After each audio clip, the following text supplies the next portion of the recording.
અમદાવાદના સરખેજ વિસ્તારમાં આવેલા ઠાકુરવાસમાં મોડી રાત્રે જૂની અદાવતને લઈને બે જૂથ વચ્ચે ભયંકર અથડામણ સર્જાઈ, જેમાં એક્ટિવા પર આવેલા શખ્સોએ એક પરિવાર પર છરી વડે હુમલો કરતા 4 લોકો ઇજાગ્રસ્ત થયા, જેમાં ગણેશ ઠાકોર નામના યુવકનું સ્થળ પર મોત નીપજ્યું, જ્યારે અન્ય 3 લોકોને સારવાર માટે હોસ્પિટલમાં ખસેડવામાં આવ્યા છે। બનાવની જાણ થતાં પોલીસ તાત્કાલિક ઘટના સ્થળે પહોંચી હતી અને તપાસ શરૂ કરી છે। ફરાર આરોપીઓને ઝડપી પાડવા સીસીટીવી અને હ્યુમન ઇન્ટેલિજન્સ આધારે अलग अलग टीमों काम लगाडવામાં આવી છે, જેમાં પોલીસ દ્વારા આરોપી રાજુ ઠાકોરની ધરપકડ કરવામાં આવી છે।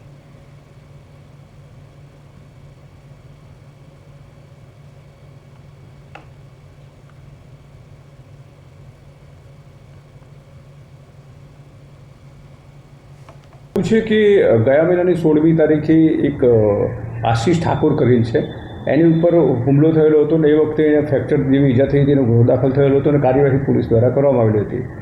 એનો ખાર રાખીને ગઈકાલે જે આરોપીઓ છે ભરત ભુરાભાઈ ઠાકોર, મહેશ રામજી ઉર્ફે રાજુ ઠાકોર, પ્રતાપ સદાભાઈ ઠાકોર, વિશાલ નરેશભાઈ, હર્ષિલ સંજય વાઘજીભાઈ ઠાકોર એ બધા એક સંપ કરીને આવેલા અને આ ગઈ વખતે બચી ગયો છે, આજે એને મારી નાખું છે એમ કરીને આવેલા, તો આશીષ તો હાથમાં નહીં આવે પણ એની જગ્યાએ જયેશ કાનાજી ઠાકોર, નરેશ ઉર્ફે ભૂરો અને સુરેશ બાબુભાઈ છે એ હાથમાં આવતા મારામારી થયેલી અને એમની અંદર